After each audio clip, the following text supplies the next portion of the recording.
Lili dan juga Pak Sumule Tumbo dan teman saya Pak Panca nanti akan menyampaikan setelah saya.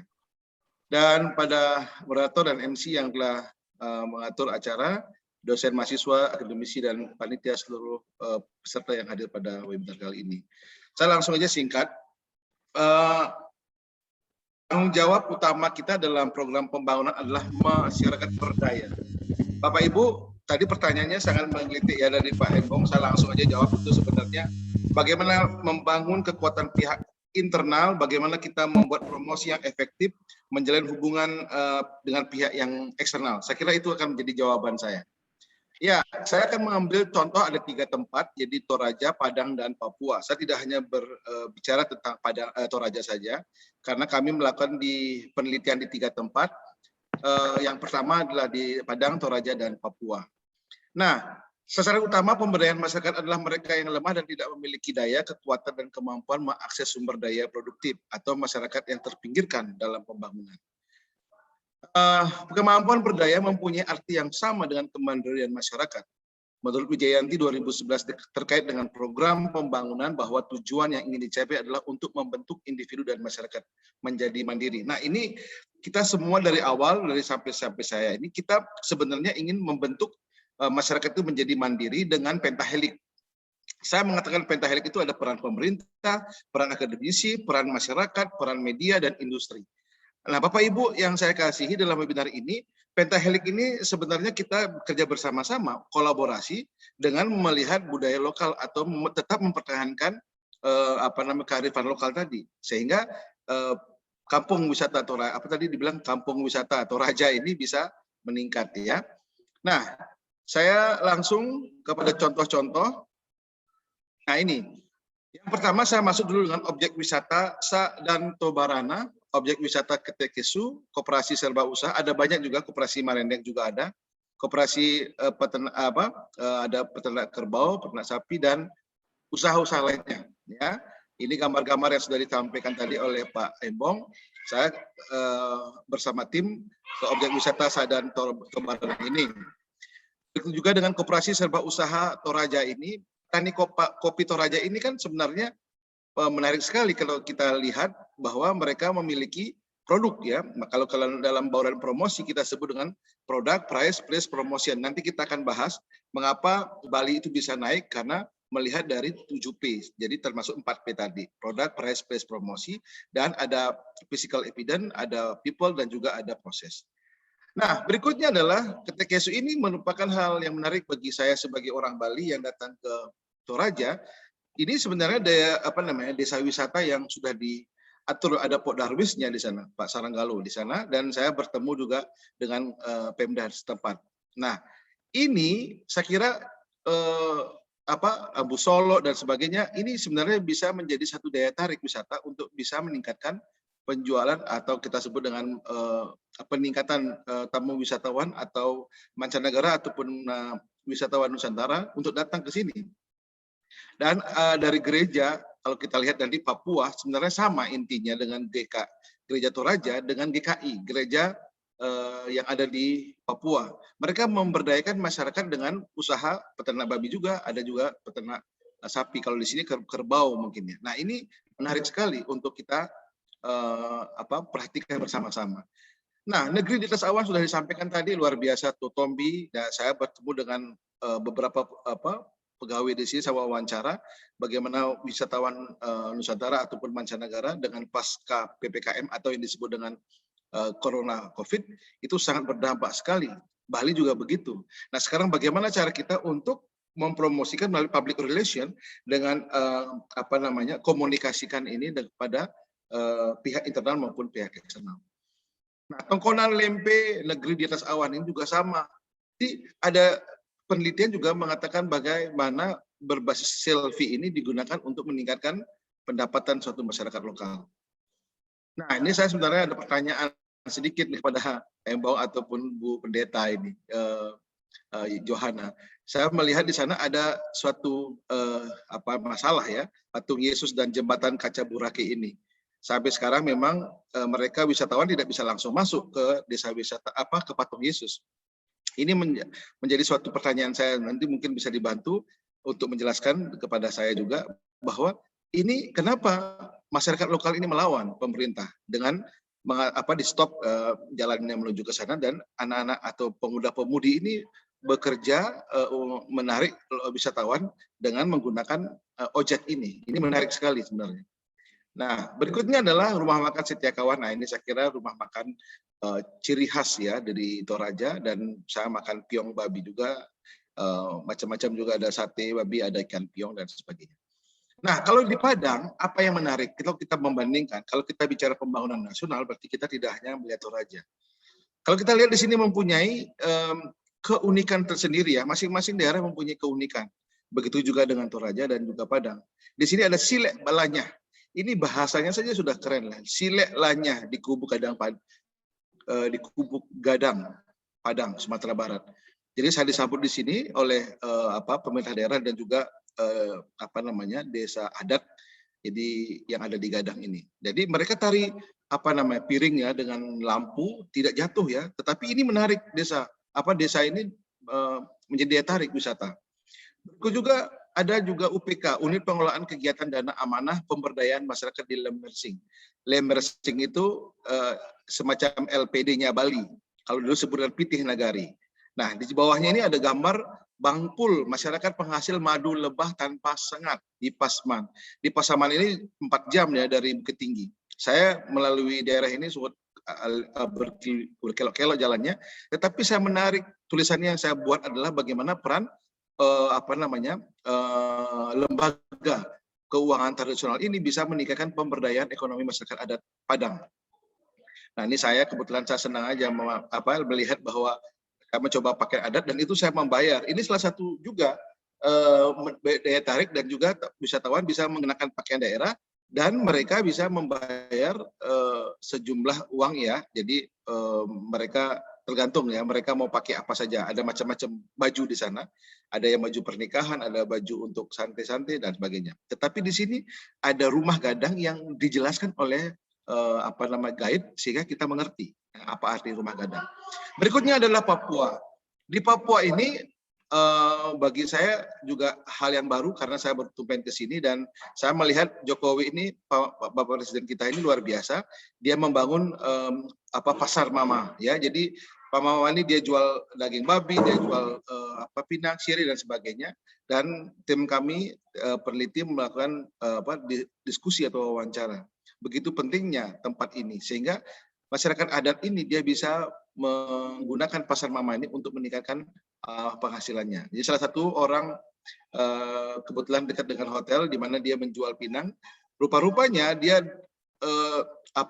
anaknya kuliah itu dibiayai dari hasil penjualan pinang. Ini menarik sekali buat saya sehingga saya wawancara dengan dia. Ini adalah GKI, kami ke Sinode Gereja Kristen Indonesia ya, kalau nggak salah ini wakil ketua sinode, saya bertemu juga dengan ketua DPRD yang menjadi majelis di gereja. Jadi kenapa kami datang ke pemerintah dan juga datang kepada gereja? Karena peran pemerintah tadi sudah dikatakan ada peran gereja dalam meningkatkan desa wisata. Kalau di sini Toraja, kalau di sini masyarakat adat untuk daerah Papua. Sehingga kami melakukan wawancara, ada banyak kegiatan dilakukan oleh gereja-gereja untuk meningkatkan penghasilan masyarakat lokal. Nah, dari kesemua itu Padang, Toraja dan Papua, saya melihat bahwa ini juga jawaban dari untuk Pak Embong bahwa pentahelik ini perlu sekali dalam pengembangan potensi daerah atau pariwisata. Yang pertama adalah komunitas lokal masyarakat, peran dari pemerintah, peran industri, swasta atau pengusaha, media. Nah tadi sudah dikatakan media itu sangat penting banget loh, apalagi sekarang zaman digital atau online. Saya mempunyai Kaprodi, saya sebagai Kaprodi digital marketing, dan saya melihat bagaimana sekarang usaha-usaha atau UMKM yang ada di Bali khususnya, kami melaksanakan pengabdian masyarakat dengan memberikan bagaimana cara meningkatkan atau mempromosikan melalui pemasaran online. Itu media ini penting banget. Baru yang berikutnya adalah akademisi atau perguruan tinggi, dosen dan mahasiswa. Tadi sudah Pak Emong sudah sampaikan bahwa setelah acara webinar ini jangan berhenti. Setelah webinar ini kita harus action kita apa? Jadi not action talk only. Jadi hanya berbicara saja, tetapi kita harus action. Apa yang kita harus lakukan? Kolaborasi. Antara siapa? Ya ini pentahelik tadi. Komunitas, lokal masyarakat di sana, pemerintah tadi sudah ada DPD RI dan juga ada industri atau swasta mungkin dari pengusaha, ada juga ada media dan juga akademisi. Nah, PU dan Undira ini sudah mempunyai kerjasama antara MOU dengan rektor kami, Pak Joni dengan Bapak Rektor Rai. Sebenarnya kita bisa meningkatkan Toraja ini dengan digital marketing itu. Makanya akademisi, baik dosen, mahasiswa, perguruan tinggi ini kita saling berkolaborasi, bekerja bersama-sama untuk meningkatkan daya tarik wisata Toraja ini. Nah, kesimpulan dari saya, dari gambaran kegiatan objek wisata yang telah disebutkan di atas, baik di Toraja, di Padang, dan Papua itu adalah sebagai model pemberdayaan masyarakat adat sebagai strategi dalam percepatan pembangunan ekonomi nasional. Pada hakikatnya, pemberdayaan adalah suatu proses dan upaya untuk memperoleh atau memberikan daya kekuatan atau kemampuan kepada individu dan masyarakat lemah agar dapat mengidentifikasi, menganalisis, menetapkan kebutuhan dan potensi-potensi serta masalah yang dihadapi dan sekaligus memilih alternatif pemecahannya dengan, nah kata kunci di sini, mengoptimalkan sumber daya. Makanya tadi saya katakan sumber daya baik sumber daya manusia, sumber daya alam, dan potensi yang lainnya dimiliki secara mandiri. Kondisi inilah yang perlu dipahami dan kita jadikan salah satu pertimbangan dalam pengambilan kebijakan khususnya Pemda dan adat yang ada di Toraja. Dan perencanaan penyusunan program agar setiap kebijakan dan program yang diambil tetap memperhatikan kondisi sosial budaya dan ekonomi masyarakat. Tadi disebutkan oleh Pak Embong bahwa Gereja Toraja akan mengadakan pertemuan ya atau sinode AM ya. Saya berharap saya bisa hadir di sana, diundang oleh Bapak Musa Salusu, dan tentu saja kami akan menggunakan dana hibah. Jadi kalau ada undangan Pak Embong tolong dibantu. Nah, berikutnya kesimpulannya. Yang pertama, model pemberdayaan ekonomi masyarakat bisa dilakukan dengan kewirausahaan. Yang kedua, dengan pemberdayaan ekonomi masyarakat adat mampu mengurangi pengangguran. Karena kalau kita melihat ekonomi nasional, salah satu dampak atau aspek adalah pengangguran, makanya bukan menjadi job seeker tapi job creator. Yang ketiga, dengan pemberdayaan ekonomi masyarakat adat sebagai penyedia lapangan pekerjaan. Nah, tadi saya katakan job creator tadi. Yang keempat, dengan pemberdayaan ekonomi masyarakat adat bisa tercapai secara tidak langsung pembangunan ekonomi nasional meningkat. Yang kelima, peningkatan kesejahteraan masyarakat terjadi dengan pemberdayaan ekonomi masyarakat adat. Jadi saya menyimpulkan dari seluruh ini adalah pentahelik, kita harus bekerja bersama-sama, baik pemerintah, akademisi, masyarakat lokal, dan media, serta industri atau pengusaha. Bagaimana caranya? Public relation sebagai the management of communication between organization. Yang ininya masih gini ini nih. Produk. Ada banyak. Oke. Produktif. Bisa di-mute mungkin ya. Produktif pokoknya kayak biaya kain itu masuk ke.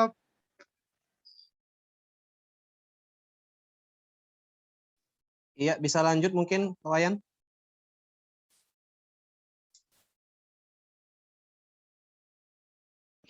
Ya, mohon maaf Pak Wayan sepertinya termute Pak. Oke. Baik. Jadi saya kira itu dari kasih. saya. Terima kasih banyak atas waktu yang diberikan. Mari kita berkolaborasi, pemerintah, akademisi, masyarakat lokal, media, dan industri. Terima kasih. Iya, terima kasih Pak Wayan. Sesinya cukup sangat insightful ya kalau saya bisa bilang, dan juga menariknya tadi kalau bisa saya tarik kesimpulan dari sudut pandang 7 P's yang tadi Pak. Jadi 7 P's itu penting Pak ya kalau untuk mempromosikan objek wisata gitu. Jadi setiap elemen dari pasti penting sekali.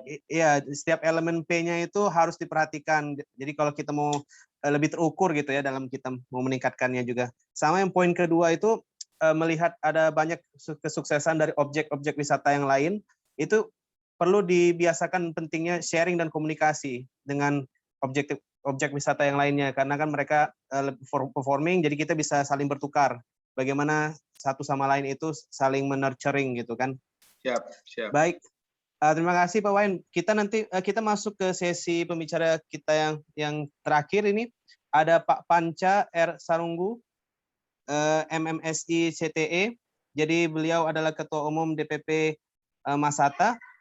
Topik yang akan dibawa ini adalah peluang dan tantangan desa wisata di era pasca PPKM. Pak Panca udah ready Pak? Selamat siang, suara saya jelas? Jelas Pak, jelas. Oke, Oke. sudah siap ya. Iya. Baik. Baik Pak Salam Panca. Pak Panca. Ya, selamat siang semuanya. Ya, Pak Panca mungkin sudah siap. Baiklah, tanpa kita berlama-lama lagi, sudah dipersilakan share slide-nya. Waktu dan tempat kami persilakan, Pak. Silakan. Baik, terima kasih Pak Sulaiman Jamin. Assalamualaikum warahmatullahi wabarakatuh. Salam Waalaikumsalam. sejahtera buat kita semua. Om Swastiastu, nama budaya, salam kebajikan, salam Indonesia sehat, salam Indonesia maju. Yang terhormat Ibu Lili Salurapa, anggota DPD RI, Ibu Pendeta Yohana tadi bersama-sama dengan kita, dan juga saya juga melihat ada Bapak Wakil Bupati Tanah Toraja Utara, sahabat saya Pak Dedi, kemudian ada sahabat saya ini dari Bali, Pak Respendi, terima kasih bergabung dengan kita. Ada senior saya, Bapak Sumule Tumbo, bersama-sama dengan kita semua, dan kemudian Pak Robertson Lembong, teman-teman dari Tech Presiden University, dan kemudian Bapak Ibu sekalian yang tetap setia hadir. Saya tahu teman-teman di Indonesia Timur nih sudah lewat dari jam makan siang, dan mungkin sambil makan siang selamat menikmati, dan juga teman-teman di Indonesia Barat. Saya berada di Toraja, Bapak Ibu sekalian, saat ini baru sampai kemarin dalam rangka beberapa kegiatan, dan salah satunya adalah kegiatan mempersiapkan beberapa duta besar asing akan hadir ke Toraja dalam rangka meningkatkan promosi Toraja. Baik, saya akan mempergunakan waktu saya 10 menit. Saya akan stick maksimum 10 menit di waktu yang diberikan kepada saya, dan kemudian saya juga nanti akan memberikan paparan sesuai dengan tema yang diberikan, peluang tantangan desa wisata di era pasca PPKM. Apakah, ini sharing ini sudah terlihat ya, slide saya, terima kasih. Bapak Ibu sekalian, saya izin matikan kamera saya, karena di posisi saya ada di daerah, saya sedang melihat gunung-gunung di Toraja. Saya tidak perlu jelaskan lagi mengenai berapa indahnya Toraja, tadi sudah disampaikan oleh pembicara sebelumnya. Teman-teman, tidak ada yang pernah membayangkan pandemi ini terjadi, dan banyak yang memperkirakan bahwa impact dari pandemi ini 100 kali, bahkan dalam total gross revenue dan juga impact-nya kepada industri kita. Dan saya menyampaikan bahwa dari Toraja, saya menyampaikan optimisme bahwa justru yang pandemi ini harus kita lihat sebagai sebuah anugerah. Karena saya membayangkan Bapak Ibu sekalian, kalau kita di Indonesia punya turis pada tahun 2019 lalu, turis kita itu maksimum 16 juta. 16 juta something lah gitu ya. Dan kemudian Singapura yang besarnya tidak lebih dari Samosir, itu turisnya 19 juta. Malaysia yang sama-sama Melayu, dengan jargonnya Melayu, Malaysia Truly Asia, itu yang bilang bahwa Asia ada di ada semua di Malaysia, itu berhasil mendapatkan 27 juta. Dan kemudian yang Thailand itu bisa punya 40 juta. Nah, ini saya menyampaikan kepada kita semua bahwa tidak mungkin Bapak Ibu sekalian kita bisa menyusul negara-negara tersebut kalau tidak ada pandemi. Nah, inilah gunanya pandemi ini kita berkolaborasi. Saya menyampaikan juga kepada Bapak Ibu sekalian yang care terhadap Toraja, dan berterima kasih kepada Presiden University untuk menyampaikan atau membicarakan mengenai Toraja, karena Bapak Ibu tidak pernah ada diskusi yang tadi pembicaranya multi stakeholders ya, dari Toraja, ada dari DPD-nya, ada dari sisi pendeta, tadi sangat baik sekali disampaikan oleh Pendeta Johanna, dan juga tadi ada dari Pak Robertson dari sisi akademisi, dan kemudian dari birokrasi ada Pak Sumule Tumbo tadi disampaikan. Jadi ini lengkap sekali Nah, inilah kami sendiri dari perspektif asosiasi. Tak kenal maka tak sayang, mungkin di slide ini saya cepat saja. Ya, saya kebetulan ada di dalam beberapa organisasi, termasuk saya sebagai Ketua Umum Masyarakat Sadar Wisata dan Wakil Ketua Umum GIPI, Gabungan Industri Pariwisata Indonesia yang membawahi seluruh asosiasi-asosiasi pariwisata di Indonesia. Dan saat ini ada 70 asosiasi pariwisata di bawah GIPI. Bapak Ibu sekalian, saya langsung ke materi saya mengenai tantangan dari desa wisata. Kebetulan saya bersyukur hari ini saya berbicara mengenai desa wisata karena saya kebetulan menjadi salah satu dewan juri dari kegiatan Kemenparekraf yang bernama Anugerah Desa Wisata. Anugerah Desa Wisata ada terdaftar 1.831 desa wisata dan kami bersama 13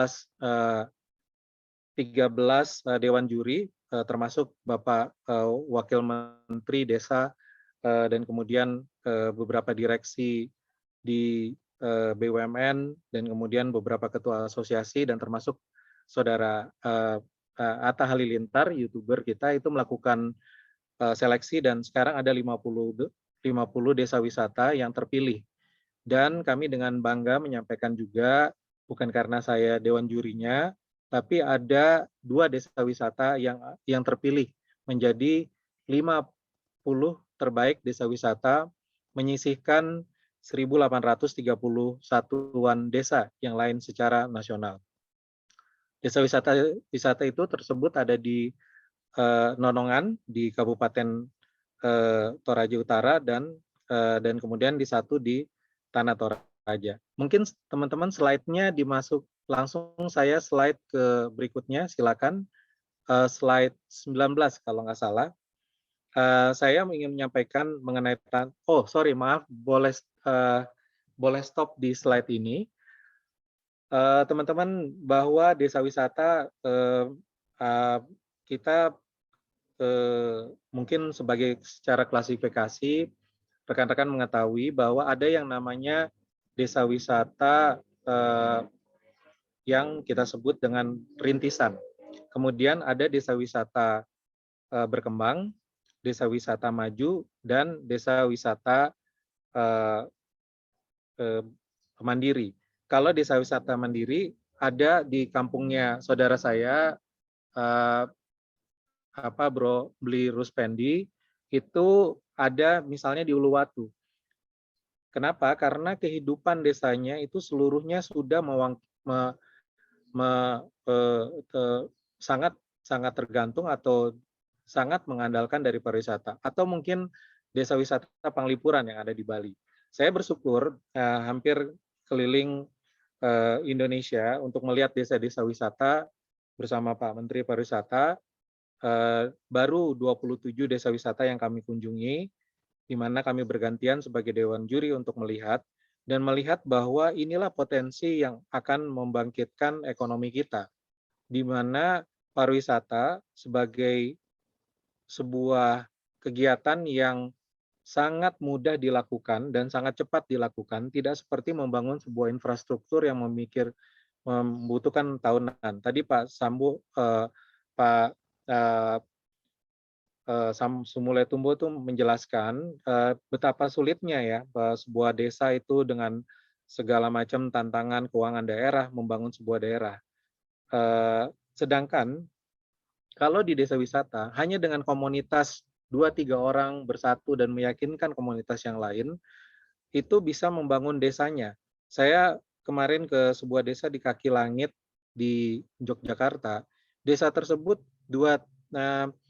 menjadi desa tertinggal dalam periode 2017. Nah, kemudian 2017 dibangun sebuah destinasi dan ada Pok Darwis yang ada di sana. Dan Pok Darwis itu memiliki visi yang baik dan meyakinkan Pok Darwis yang lain, rekan-rekan yang lain, dan mereka membangun sebuah potensi desa wisata dan kebetulan daerahnya di daerah ketinggian, dibangunlah beberapa tempat-tempat wisata dan hari ini desa wisata tersebut telah membuat desa tersebut meninggalkan posisi desa sebagai desa terbelakang dan bahkan menyumbangkan PAD ke daerah itu hingga mencapai 7 miliar satu tahunnya. Itu bahkan menjadi sebuah hal yang sangat mungkin dilakukan dan direplikasi di desa-desa yang lain, dan ini menjadi sebuah keniscayaan bagi kita semua, dan ini bisa dilakukan di daerah-daerah lain di seluruh Indonesia. Bapak Ibu yang saya hormati dan saya banggakan, dan juga rekan-rekan yang juga sangat care kepada Toraja, saya mengucapkan terima kasih juga pada kesempatan ini, dan pada kesempatan ini saya juga menyampaikan bahwa pentingnya kolaborasi atau kerjasama, karena banyak sekali sekat-sekat yang terjadi, khususnya kami tadi disampaikan di Toraja sendiri dan Tanah Toraja, kami sedang mengupayakan adanya kolaborasi antara pemerintah Tanah Toraja dan Toraja Utara. Karena memang ego-ego sentris dari daerah ini sangat tinggi di daerah, tidak hanya di Toraja tetapi di daerah-daerah lain seluruh Indonesia. Mungkin saya langsung ke slide berikutnya, bisa dibantu. Mungkin ini jadi slide saya yang nanti mungkin materinya saya bisa bagikan. Nah, oke, stop di sini. Mungkin ini yang jadi pointer utama saya, Bapak Ibu sekalian, urutan-urutannya gitu ya. Jadi kami di Masata, di Masyarakat Sadar Wisata, kebetulan kami ada di DPD dan DPC di 120 kabupaten kota. Kami ada di Toraja Utara, dan segera dan ada di juga Tanah Toraja. Nah, peran kami adalah tahapan-tahapannya tentunya adalah bagaimana menentukan PIC dari desa wisata. Dan kemudian aspek legalitas. Bapak Ibu sekalian, sebuah desa wisata itu memerlukan sebuah SK Bupati. Dan itulah disebabkan di pentingnya kita juga meyakinkan para pemimpin daerah, khususnya Bupati, bahwa pentingnya ini rekan-rekan Pokdarwis atau rekan-rekan yang ada di Masata dan kemudian juga ada di komunitas pariwisata lain di daerah untuk dibina bersama-sama, dan kami kebetulan siap untuk menjadi mitra bekerja sama dengan pemerintah daerah, dan ini kami bergerak atas dasar volunteer basis karena kami melihat bahwa salah satunya hanya dengan melalui pariwisata lah kita bisa bangkit lebih cepat, dan kemudian suatu saat nanti Indonesia akan menjadi negara sebagai penghasil devisa pariwisata yang terbesar yang pernah kita perakirakan menjadi ada di 21 miliar dolar di 2021 ini sebenarnya jika tidak terjadi pandemi. Dan kemudian tahapan berikutnya di sini adalah tata kelola desa, tentunya identifikasi aksesibilitas, atraksi, amenitas, itu kita pernah lihat. Kita di Toraja, karena hari ini kita berbicara Toraja, sangat bersyukur karena Bapak Jokowi telah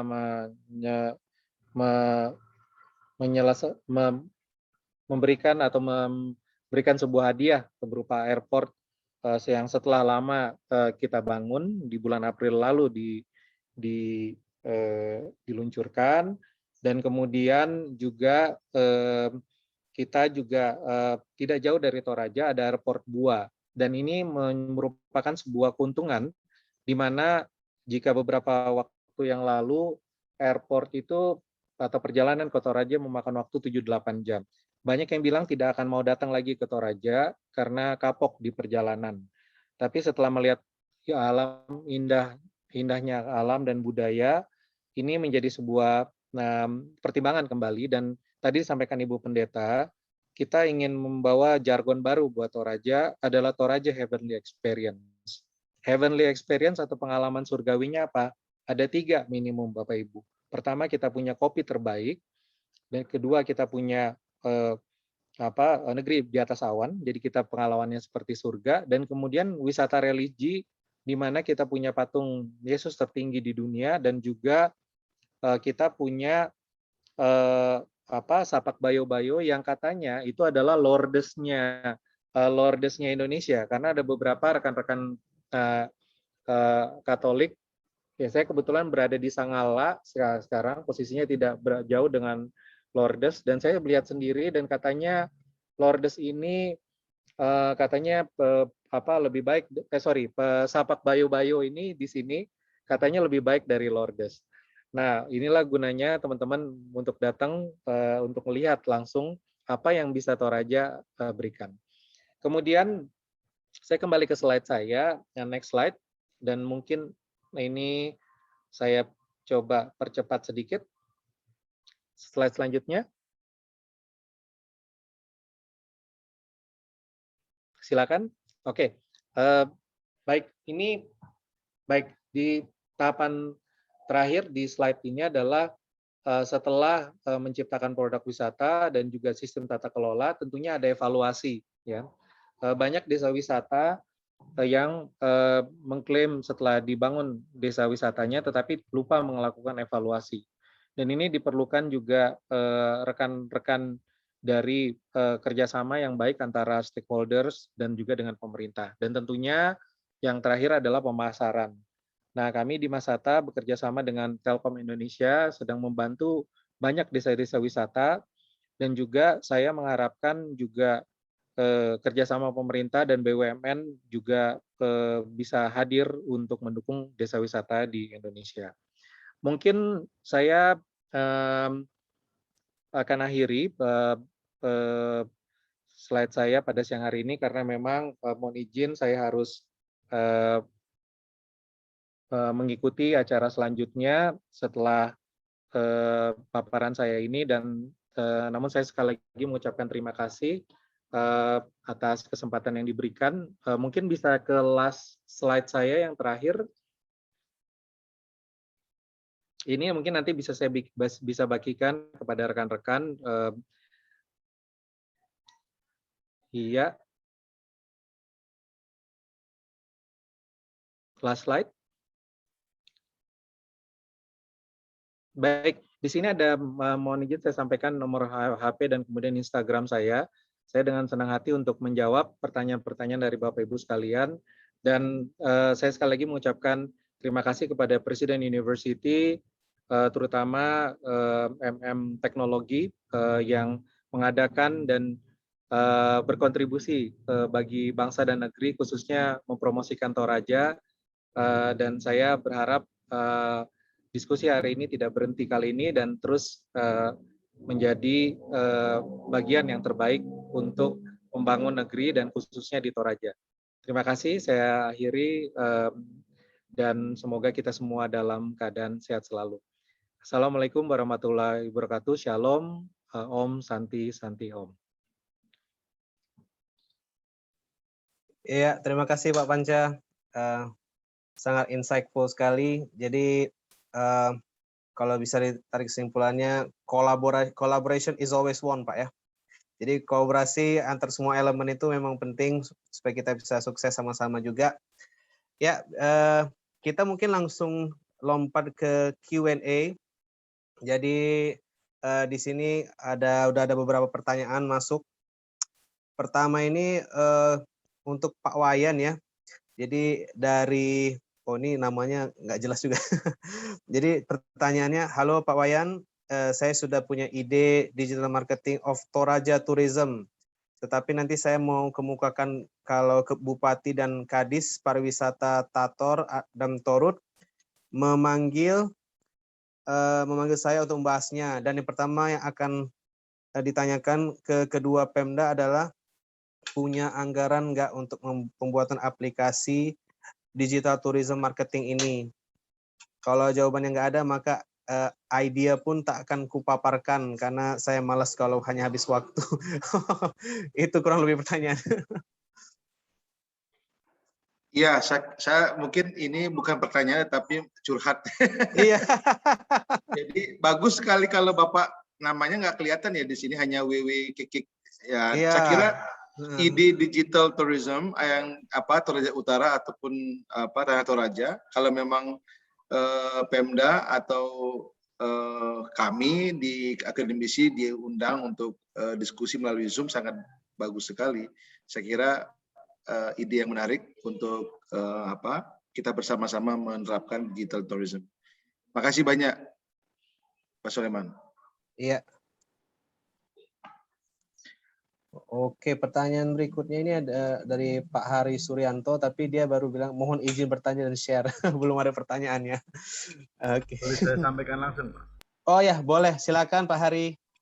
Ya, selamat siang Bapak Ibu dan saudara sekalian. Terima kasih, saya Hari, Pak, dari Presiden Universiti Komunikasi. Ya, saya melihat judulnya sangat menarik. Potensi dan kearifan kampung wisata Toraja dalam meningkatkan ekonomi kerakyatan. Ada 3 hal penting di sini yang menjadi perhatian saya, Pak.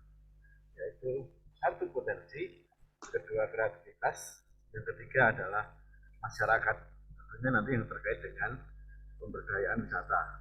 Nah, begini, saya termasuk dalam salah satu jaringan kampung Nusantara, Pak. Saya melihat malah paradigmanya begini, kita meningkatkan peran kampung menjadi sesuatu yang memiliki daya. Mohon izin Pak, mikrofonnya agak dideketin sedikit. Ya, Oh ya, terima kasih Pak. cek, sudah besar Pak atau masih kecil? Ya, cukup Pak. Ya, jadi begini, memberdayakan kampung artinya memberdayakan masyarakat. Nah, infrastruktur ini kalau tidak dibina, saya rasa tidak akan terjadi wisata yang berbasis kampung ini. Maka perlu mengidentifikasi beberapa wilayah-wilayah potensi-potensi kampung dengan membangkitkan kembali kultur mereka, Pak. Salah satu contoh, silaturahmi. Terus lagi ada gotong royong. Nah, dari membangkitkan hal-hal seperti itu, maka mereka akan berdampak luas, Pak.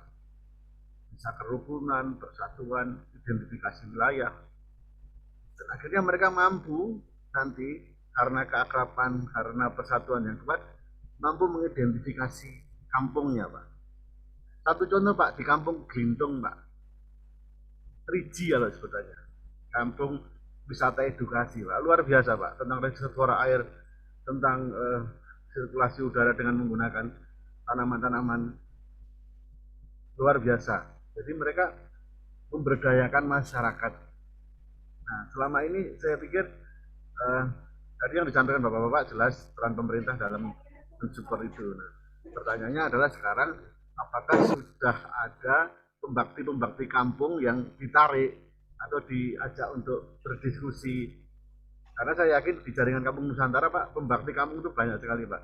Dan mereka berkolaborasi juga dengan pemerintah. Tapi mereka membuktikan dulu, Pak. Saya jadi, ini kampung ini jadi, ada kampung sayur, ada kampung buah, ada kampung bunga, ada kampung Glintung, yang alam gitu, yang edukasi. Saya pikir ini bisa menjadi salah satu potensi variasi dari sebuah wisata based on civil society. Saya pernah ke Toraja dan menarik banyak potensi di sana. Lalu dulu saya ketemu sama pemangku adatnya, kemudian Rambu Solo, Rambu Tuka dan sebagainya. Itu potensi yang luar biasa sekali. Nah, infrastruktur yang menjaring itu, yang mendukung itu tentunya masih banyak sekali dan belum teridentifikasi di dalam masyarakat. Bis kembali ke kampung, artinya pariwisata ini harus bergerak dari masyarakat. Sesudah terbukti baru pemerintah bersimbiosis. Kira-kira seperti itu, Pak. Terima kasih, Pak. Ya, saya mencoba Pak baca dulu ya. Begini Pak Hari, saya memiliki 3 desa wisata yang kami bina. Kebetulan kami dapat hibah dari Kementerian Kemendikbudristek, yaitu Blimbing Sari, Jatiluwih, dan juga Catur. Pandangan kita sama Pak ya. Jadi di sini ada potensi, ada kreativitas, ada masyarakat. Memang kita tidak lagi berbasis hotel di sana, tapi berbasis masyarakat, community based tourism. Jadi pariwisata yang berbasis pada masyarakat. Memang di sini diperlukan kesadaran juga masyarakat. Nah, pemeran pemerintah dan juga desa adat ataupun desa dinas, dia harus kolaborasi Pak Hari. Kalau tidak ada kolaborasi atau kerjasama antara pemimpin-pemimpin ini, susah untuk bangkit, susah untuk maju.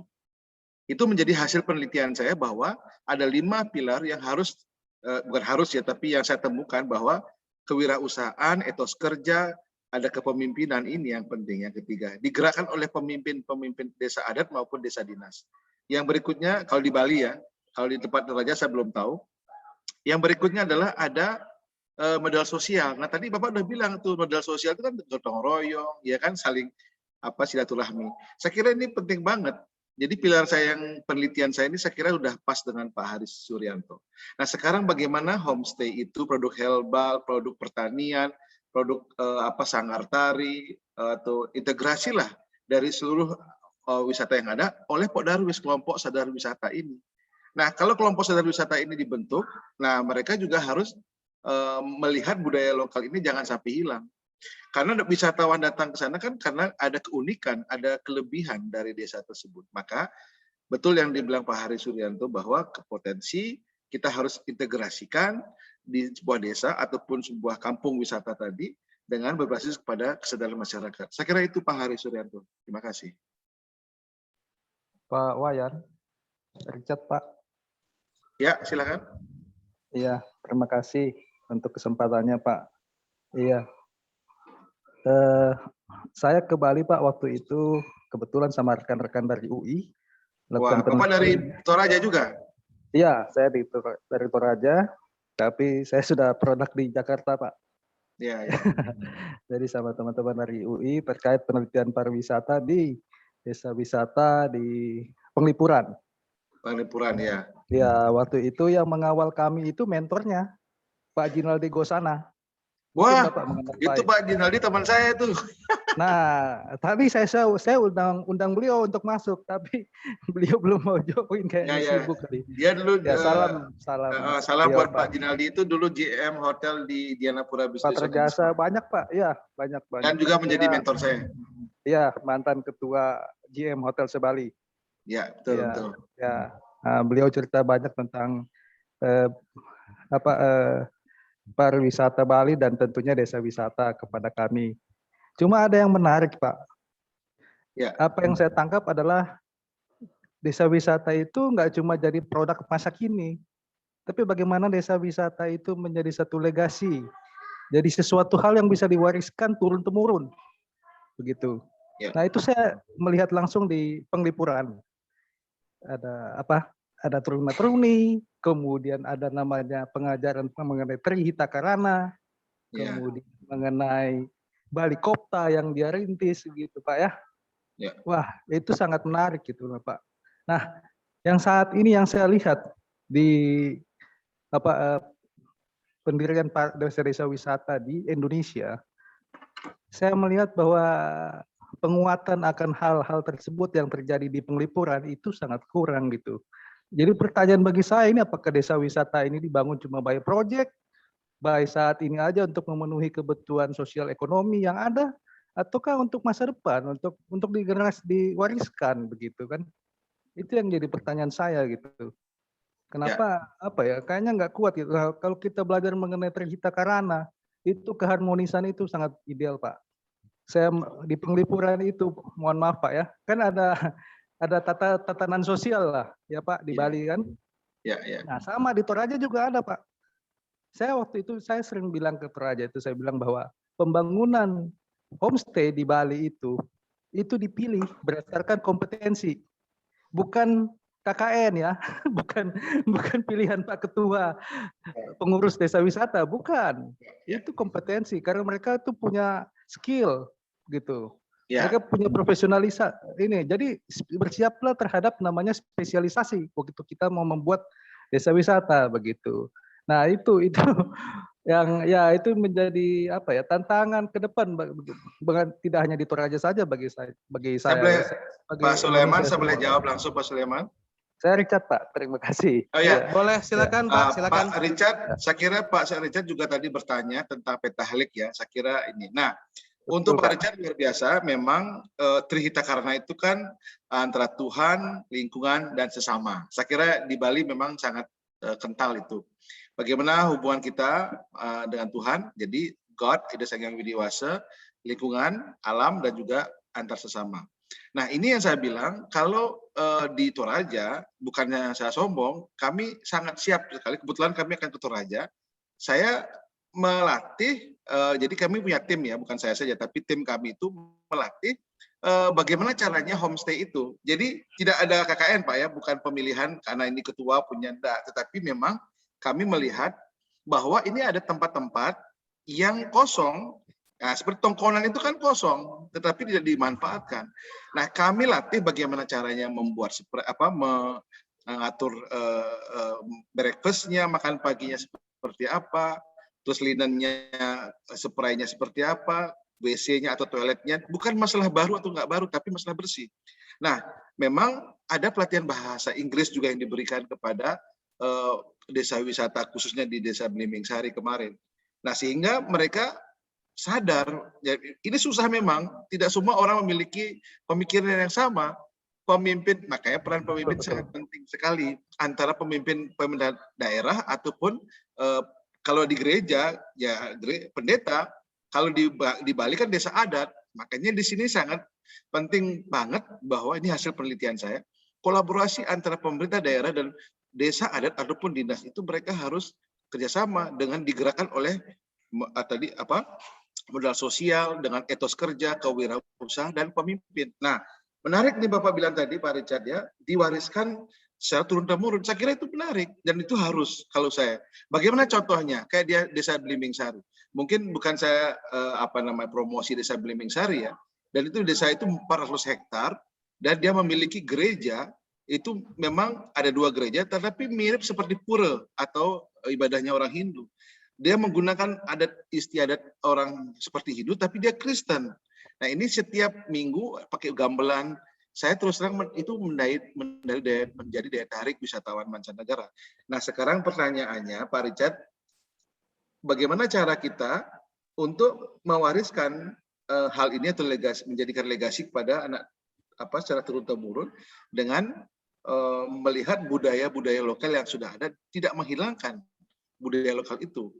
Makanya saya menyarankan supaya tidak berhenti sampai webinar saja, tetapi ayo kita bersama-sama kita membuat suatu CBT atau Community Based Tourism ini di Toraja. Apa yang kita mau ambil? Apakah Toraja Utara atau Tanah Toraja? Dan memang ini pemerintah daerah maupun pemerintah adat, saya tahu pasti adat ada di sana, mereka kolaborasi, harus dari hati ke hati bicaranya, jangan sampai satu tersinggung atau satu nggak merasa dihargai sehingga susah untuk maju. Makanya pentahelik kembali lagi penting banget. Saya kira itu Pak Richard. Makasih. Makasih Pak. Baik. Saya mudah-mudahan Pak Richard bisa nomor HP-nya ya, kita bisa komunikasi ya. Siap Pak, seperti saya japri Pak lewat Ya. chat kita, chat kolom chat. Makasih. Baik. Mungkin Pak Panca mungkin silakan.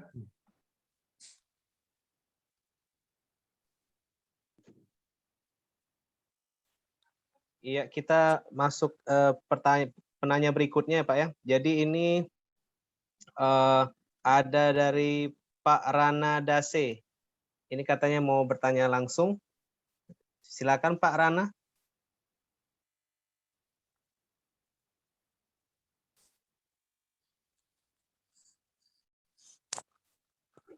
Izin, apakah boleh memberikan tanggapan? Ya, silakan Pak, silakan. Ini dari siapa nih Pak? Campsite Indonesia.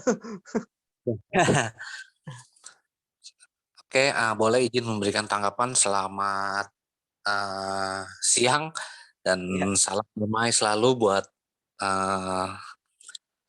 saudara-saudari yang ada di forum ini. Terima kasih. Kebetulan saya sebagai peserta singkat saja. Kami dari Campsite Indonesia adalah sebuah platform digital yang memang bergerak dalam social movement saat ini, yang akhirnya kami mempunyai sebuah konsep di mana bicara pariwisata itu adalah bicara masyarakat. Tatanan yang paling dasar dan fundamental adalah masyarakat desa. Jadi kami di sini melihat sejak pandemi ini bahwa pola pariwisata di dunia maupun di Indonesia ada perubahan yang cukup signifikan. Seperti dijabarkan oleh Pak Wayan tadi, saat ini memang kita masih fokus terhadap pengembangan homestay. Dan namun di kondisi saat ini, kalau dilihat dari pola pergerakannya, yang kami juga sekarang sudah membina beberapa mitra-mitra kami, yang kami memberikan sebuah pengarahan dan pendampingan bahwa saat ini pola kami adalah bagaimana desa-desa indah itu, kami tidak melihatnya desa pariwisata ya Pak, tapi kami melihatnya desa-desa indah untuk diberikan satu pendampingan bagaimana desa-desa indah itu mempunyai potensi yang saat ini kami kembangkan adalah sebuah wilayah camping ground, yang dimana fungsi pariwisata itu adalah sangat masif terjadi saat ini, yang dimana sekarang pergerakan pariwisata lokal sendiri mempunyai peran aktif dan fungsi untuk menghidupkan ekonomi lokal sendiri di wilayah masing-masing. Camping ground sendiri itu pasti ada di wilayah-wilayah indah di desa-desa, khususnya di Toraja. Kebetulan saya juga ada daerah Torajanya, dan kebetulan juga saya terakhir berkunjung ke Toraja untuk membuat satu dokumenter di daerah salah satu glamping Toraja di Kapitu. Di situ saya ada 17 sampai 25 hari saya berkunjung, saya keliling, saya lihat potensi besar buat masyarakatnya. Karena ketika tadi Pak Wayan sebutkan, oke, kami sepakat bahwa desa ada potensi-potensi yang bisa dibuat homestay. Namun ada juga potensi-potensi desa yang memang bisa kita kembangkan dalam hal aspek camping ground. Camping ground yang bisa dinikmati dengan orang zaman sekarang akan camping dengan menggunakan motor atau mobil, dia baru bersama keluarga. Saat ini di era pandemi mungkin mereka agak sedikit khawatir dengan kondisi-kondisi di mana droplet, COVID-19 dan sebagainya. Nah, disinilah kesempatan di mana masyarakat desa mempunyai peran kesempatan. Dengan penyediaan lahan-lahan indahnya, masyarakat desa menjadi tuan rumah, pengelolanya sendiri, dan pengelolanya sangat mudah sekali, karena hanya menyiapkan lahan, kebersihan, dan juga potensi ekonominya. Masyarakat bisa menjual kayu bakar saat camping, dan biaya campingnya pun tidak murah untuk tidak mahal untuk per malamnya. Jadi demikian Pak, mungkin tanggapan aja. Jadi semoga aspek-aspek masyarakat kita bina dari bawah dulu dalam kondisi-kondisi yang mudah dilakukan. Terima kasih atas kesempatannya. Selamat pagi. Semoga saya langsung Pak Sulaiman ya. Maaf, dengan Bapak siapa? Campset ini boleh tahu namanya? Dengan Didit Pak Wayan, saya dengan Didit. Nanti boleh dikasih nomor HP-nya ya di chat ya. Begini, Pak Didit, luar biasa nih kita desa-desa indah ya. Terus terang aja saya mendapatkan memang kemarin hibah dari Kemendikbudristek untuk 1 tahun membina atau melatih mengarahkan pelatihan tentang digital marketing. Nah, kebetulan apa yang Pak bilang itu betul, pas sekali. Mereka membuat camping ground dan juga glamping, Pak. Saya ada gambar-gambar, cuma saya nggak bisa tunjukkan di sini, saya belum siapkan, ada di HP saya. Jadi harganya 90.000. Jadi kalau kita lihat ada api unggun, ada glamping, ada 1, 2, 3, ada 3 kamar yang bisa berdua ya. Dan itu pemandangannya ke arah gunung, arah laut dan sebagainya. Banyak sekali ide-ide yang Pak bilang itu menarik sekali. Nah, yang saya bilang tadi homestay itu karena mereka rumahnya kosong, Pak. Karena udah pada tua-tua, mereka tidak orang itu pergi ke kota, inginnya mendapatkan pekerjaan di kota. Desanya dia lupakan, itu masalahnya Pak. Sehingga desa itu menjadi desa mati. Makanya saya sebut dengan penelitian saya dari from zero to hero. Dari desa yang mati menjadi desa yang hidup. Itu penelitian saya di desa Jembrana. Apa yang Pak katakan betul Pak. Kalau tidak ada tanah kosong, tidak ada kamar-kamar yang kosong itu, saya mungkin bisa saja membuat camping ground karena memiliki tanah 400 hektar yang luar biasa dianugerahkan oleh Tuhan dengan cuma-cuma. Nah, pertanyaannya kemarin pada saat di Desa Blimbing Sari, orang-orang anak mudanya ini keluar, mereka cari pekerjaan di kota, di Kute, mereka gitu ya, sebelum pandemi COVID. Sehingga tahun 2004 ada pemimpin yang datang ke sana. Nah, ini saya bilang pemimpin inilah yang menggerakkan bagaimana desa dengan adat, dengan pemerintah daerah bergandengan tangan memajukan desa ini menjadi desa yang maju. Itu prosesnya dari tahun 2000 loh Pak, sampai 2012, sehingga terbentuk desa wisata. SK-nya sudah ada itu tahun 25 Desember tahun 2012. Saya mengikuti sekali karena saya penelitian di sana. Nah, maksud saya apa? Betul camping ground di dalam tanah itu dengan tanah yang perlu sederhana saja, tetapi di Desa Catur memang itu yang dilakukan. Seperti yang Pak bilang tadi Pak Didit ya. Nah, yang di Desa Blimbing Sari kebetulan tanahnya kamarnya banyak kosong, nah itu dia dibenahi dengan tanda kutip seperti hotel, tanda kutip ya, pelatihan yang kami berikan, bagaimana kebersihan, bagaimana membuat breakfast, bagaimana dia menyiapkan linen. Tentu saja sumber dananya dari mana? Ya pemerintah desa. Kebetulan dana itu dapat dari pusat kepada desa dan itu digunakan kepada masyarakat lokal. Nah kemarin kalau nggak salah itu 100 juta dia dapat dari pemerintah pusat untuk hanya diberikan kepada desa, khususnya untuk gereja, karena kebetulan di sana ada gereja. Nah, sedangkan desa dinas itu kan ada pura, ada gereja, dan ada macam-macam. Saya kira betul Pak Didit, camping ground itu murah sekali. Kemarin saya sudah di Desa Catur ya, mungkin teman-teman mau ke Bali, khususnya Desa Catur, paling banyak itu adalah pertanian, khususnya herbal, dan juga ada Gianapura University ini membeli 60 are tanah untuk dijadikan tanaman herbal. Sehingga Desa Catur dengan adanya glamping atau camping ground tadi dengan harga 10.000 dia bisa masuk. Saya kira banyak juga wisatawan akan melihat ke sana. Saya kira itu Pak Didit. Terima kasih banyak. Terima kasih Pak. Nomor HP-nya Pak Didit ya, tolong disampaikan di chat ya. Baik Pak, terima kasih. Terima kasih teman-teman, terima kasih panitia. Terima kasih Pak Didit dan juga Pak Wayan atas jawabannya tadi. Oke, jadi kita sebenarnya udah masuk ke penghujung acara. Jadi untuk Q&A mungkin sampai di sini dulu. Dari sini saya kembalikan ke MC kita, Mbak Tri Ayu. Baik, terima kasih banyak Pak Sulaiman Jamil dan Ibu Nadira, rekan saya sudah memandu sesi pertama dan sesi kedua dengan yang terhormat pembicara sekalian. Sekali lagi terima kasih Bapak Ibu hadirin sudah hadir menemani sampai dengan di siang hari ini. Sebelumnya mohon maaf untuk keterlambatan ini ya, sudah cukup jauh kita melewati jam 11 dari target awal. Kemudian sebelum saya closing acara ini, saya mempersilahkan untuk yang terhormat Bapak Ibu pembicara memberikan closing statement dari pemaparan yang sudah diberikan sebelumnya sekitar 1 menit. Yang masih hadir di sini masih bergabung. Mungkin yang pertama saya persilahkan Ibu yang terhormat Ibu Lili Amelia Salurapa, SEMM. Selamat siang Bu Lili. Masih join ini Ibu? Ya siap Bu. Ya siang baik. Silakan Ibu. Soalnya ada tamu di sini. Silakan. Iya baik. Oh saya diminta closing statement ini. Ya baik Ibu Lili, closing statement mungkin sekitar 1 menit ada yang disampaikan Ibu. Ibu Moderator, Ibu Tri Ayu Mitra Sari yang saya banggakan. Terima kasih untuk seluruh pembicara. Luar biasa ya, saya juga banyak belajar, kita semua belajar dan kita semua berusaha berniat untuk bekerja dengan baik untuk kemajuan pariwisata ke depan di NKRI ini terkhusus di Toraja. Nah, mungkin ada saya ambil istilah pariwisata dari Pak Sandiaga Uno. Artinya kita harus gercep, gerak cepat. Terus gerber, gerak bersama. Kemudian gaspol, garap potensi lokal. Istimewa SDM-nya nih. Saya rasa itu aja closing statement saya karena tadi teori dan berbagai usaha-usaha, contoh-contoh best practice yang dilakukan di daerah-daerah lain sudah kita pelajari dan pembicara yang lain semuanya tadi. Saya belum pernah menyapa Pak Wayan Druspendi. Salut, terima kasih Pak Wayan, luar biasa. Sama-sama Bu Lili.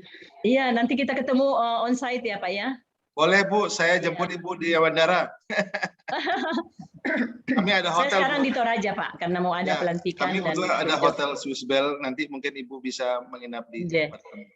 Baik Pak, saya senang sekali dan sahabat-sahabat yang lain di dalam, saya tidak sebut satu persatu lagi. Saya terima kasih atas perjumpaan ini.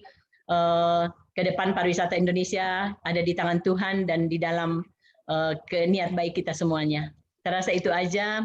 Kiranya Tuhan selalu memberkati semua kita dan sehat-sehat. Semua dalam menjaga diri di pandemi ini. Semoga pandemi cepat berlalu dan kita mulai bergerak kembali dengan penuh sukacita membangun bangsa dan negara kita yang kita cintai. Terima kasih. Assalamualaikum warahmatullahi wabarakatuh. Salam sehat buat kita semua. Om Swastiastu, Namo Buddhaya. Salam sejahtera buat kita sekalian. Kure Sumanga. Baik, ya terima kasih Ibu closing statement-nya.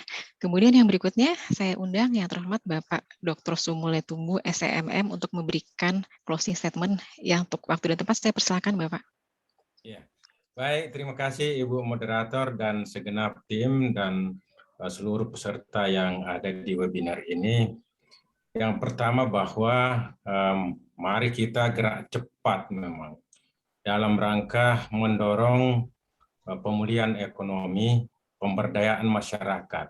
Nah, tadi sebenarnya ada yang menggelitik salah satu pertanyaan, apakah sudah mengajak masyarakat membentuk kampung wisata? Nah, ini yang menjadi prioritas kita bersama. Di dalam webinar ini saya melihat tadi ada Bapak Wakil Bupati Toraja Utara. semoga ini menyimak semua paparan-paparan dan semua yang disampaikan tadi, dan kemudian nanti kita konkretkan di dalam program dan kegiatan prioritas, sehingga ini betul-betul bisa berdampak nyata kepada masyarakat kita di dalam mempercepat pemulihan ekonomi.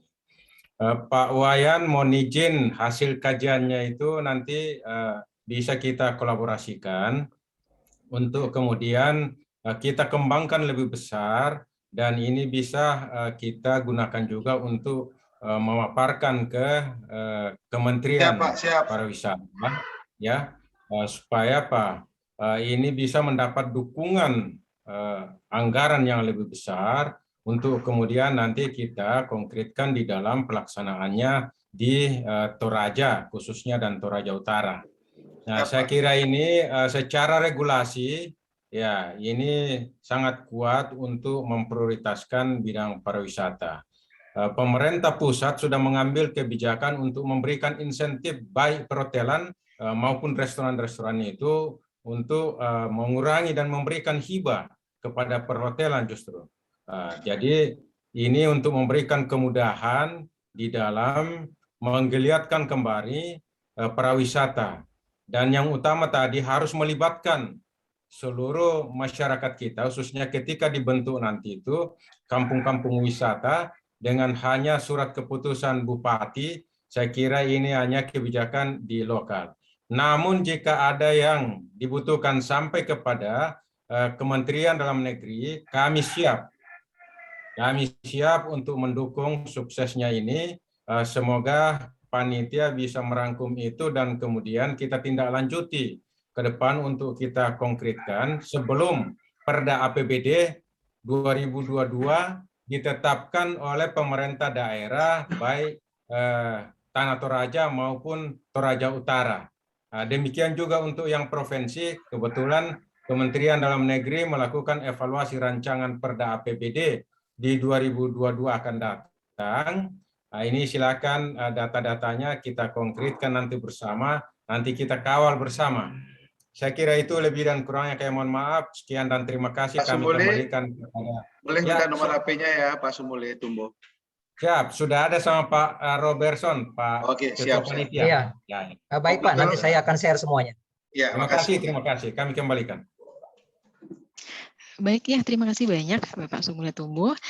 Kemudian untuk selanjutnya saya undang yang terhormat Bapak Dr. Iwayan Ruspendi, JSMA, untuk bisa memberikan closing statement.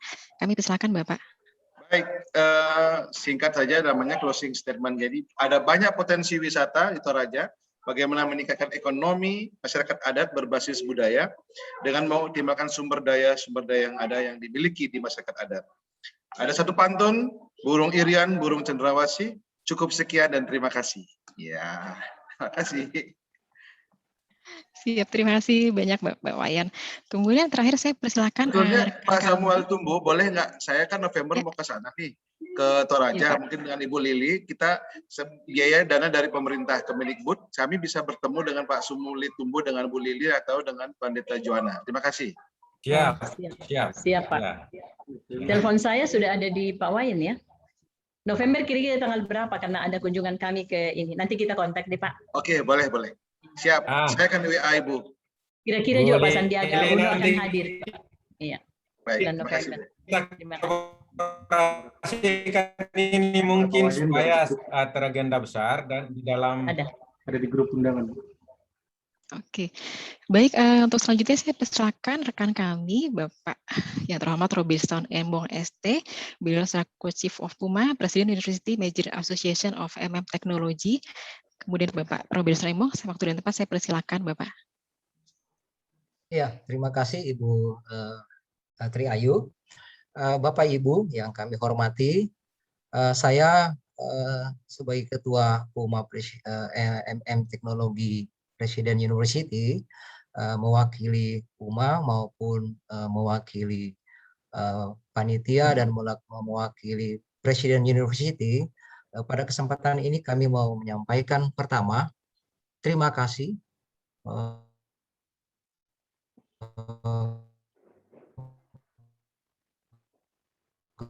pada Bapak Ibu khususnya besar sekali di dalam bagaimana memberikan kontribusi di dalam webinar ini, sehingga waktu yang kita rencanakan hanya 2 jam bisa bertambah menjadi bertambah sejam lagi. Jadi betul kami melihat begitu antusiasnya peserta dan narasumber dalam memberikan semuanya ini. Tentunya semuanya itu harapan besar kami bahwa webinar ini jangan sampai di sini saja. Kita sudah banyak berkumpul. Nah, ini akan menjadi satu komunitas yang dimana kita bisa lanjut dengan webinar-webinar yang lain, dengan topik-topik yang lain, yang tentunya akan memberikan kontribusi besar bagi para wisata Toraja khususnya dan pariwisata Indonesia pada umumnya. Kemudian pihak-pihak yang berkepentingan bisa kemudian bersama-sama berkumpul, menyatukan suatu pendapat, menyatukan satu hasil yang dimana akan jadi webinar-webinar yang dilakukan itu jangan hanya berhenti sampai di webinar sebagai percakapan dalam webinar yang kalau kita dengarkan begitu wow, tetapi ada hasil yang diberikan.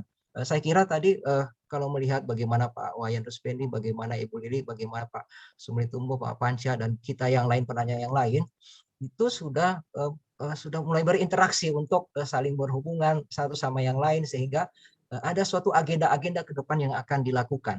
Itu saya kira sangat positif sekali. Jadi ini akan berlanjut. Saya melihat juga bahwa kemarin kita ada Mubes PMTI, kemudian nanti ada sidang Senode. Nah, ini semuanya akan berkolaborasi seperti yang disampaikan oleh Pak Wayan. Tadi juga ada masuk Pak Dedi, tapi karena ada Pak Dedi Palimbong, Wakil Bupati Toraja Utara, karena beliau ada kegiatan yang dia belum bisa tinggalkan, sehingga tidak saya tadi minta untuk memberikan speech pada penutupan ini, tapi beliau karena ada kegiatannya yang dia tidak bisa tinggalkan, jadi menyampaikan pesan untuk tidak bisa, tapi saya yakin beliau akan antusias menyikapi apa yang kita hasilkan pada saat ini, karena saya tahu betul beliau bagaimana beliau adalah seorang pekerja yang ulet, cerdas, karena beliau memang teman kuliah saya di Fakultas Teknik Unhas Universitas Hasanuddin. Jadi memang apa yang dikerjakannya itu pasti akan diusahakan berhasil. Jadi orang seperti Pak Jokowi kerja. Yang kemudian saya juga lihat ada Pak Roni Rede tadi, itu adalah Sekda di Toraja Utara. Kemudian ada berapa juga bapak-bapak yang ada tadi. Jadi saya kira saya optimis bahwa ini akan berlanjut kepada suatu hasil yang kita harapkan. Yang berikut adalah yang kedua. Pada kesempatan ini izinkan kami untuk mohon maaf apabila di dalam persiapan pelaksanaan dan sampai akhir ini mungkin ada suatu kekurangan-kekurangan yang kami dari panitia yang kurang berkenan atau kesalahan-kesalahan yang pasti kami tidak sengaja, mohon dimaafkan, dan kami juga mendoakan kepada Bapak Ibu semua, Tuhan memberkati Bapak Ibu semua sehingga kehidupan ini akan menjadi suatu berkat bagi kita semua. Saya kira cukup dari saya. Terima kasih dan salam bahagia bagi kita semua. Salam hormat bagi kita semua dan salam super untuk kita melanjutkan kehidupan kita untuk selanjutnya. Sekian dan terima kasih. Baik, ya terima kasih banyak Pak Embong untuk closing statement-nya. Kemudian Bapak Ibu selanjutnya sebelum saya menjadi sesi ini, kita take picture dulu Bapak Ibu sebagai kenang-kenangan ya. Jadi mohon untuk bisa dibuka videonya. Baik, terima kasih banyak. Ya, nanti saya akan undang Pak Dedi Kurniawan, bisa dibantu Pak Dedi untuk bisa take picture. Di sini ada 5 slide. Jadi mungkin Bapak Ibu bisa memperlihatkan senyum terbaiknya Bapak Ibu ya. Baik, silakan Pak Dedi, mohon dibantu.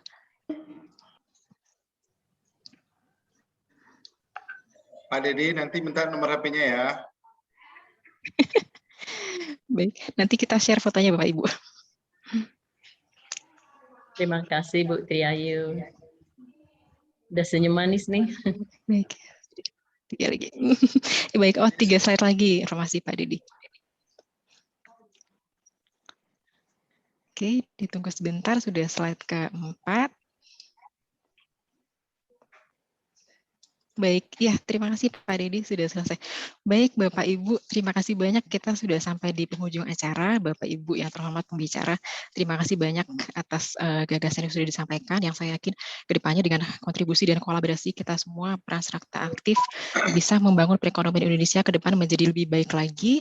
Dan saya juga mohon maaf jika ada kekurangan pada saat penyelenggaraan acara ini, dan untuk rekan-rekan Presiden University MFTech, terima kasih untuk partisipasinya, dan juga Pak Anton Wahidin Wijaya, terima kasih Bapak sudah join sampai dengan sesi akhir ini.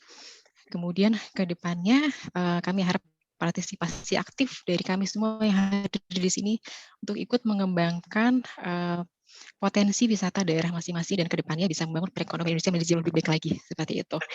Baik, dan kita juga berdoa semoga pandemi bisa segera berakhir dan Indonesia semakin kuat dan semakin jaya ke depannya.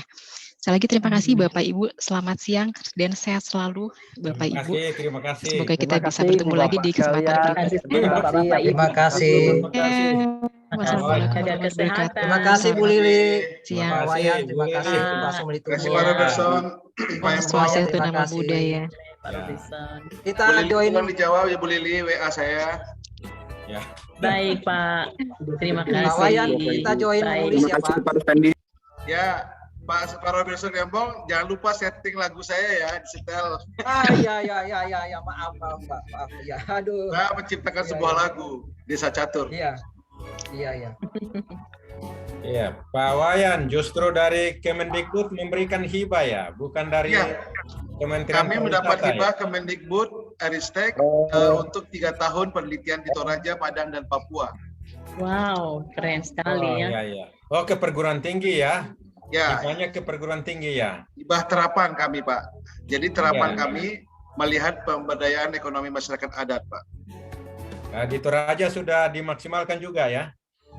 Kami baru sekali ke Toraja, makanya saya akan bertemu lagi dengan Bapak Samuli Tumbo, dengan Bu Lili, dan juga dengan Bapak Embong.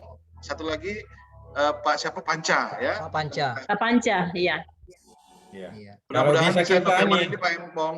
bulan berapa? Pak Wayan, rencana bulan berapa ke Toraja? Ini saya kemarin diskusi dengan teman. Saya bilang, kan kami timnya bertiga nih.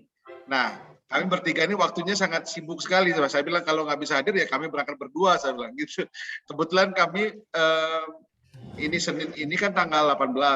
Akhir Oktober seharusnya Pak. Kalau bisa kami bisa ketemu Pak Samuli Tumbo, Bu Lili. Awal di bulan November lah bagus tuh. Ya di awal lah Pak ya. Ya awal November biar kita biar kita kolaborasikan. Ya dari DPD. Ya dari peneliti itu, betul. Ya kemudian dari pusat, kami dari Kementerian Dalam Negeri. Nah, nanti ada Pak Roni di sini, nanti kami beri radiogram lah ke sana, Pak Roni Rede kan Pak Sekda ada ya, masih ada? Ya, siapa? Ya kita atur jadwalnya, kemudian kalau ini berkolaborasi sebelum Perda APBD itu ditetapkan. Nah, supaya program ini bisa masuk dan ya pertanyaannya nanti ada Pak Rikar Parantean di sini bisa mengawal sama Pak Panca itu. Ya. Baik Pak, nanti saya akan bersama dengan tim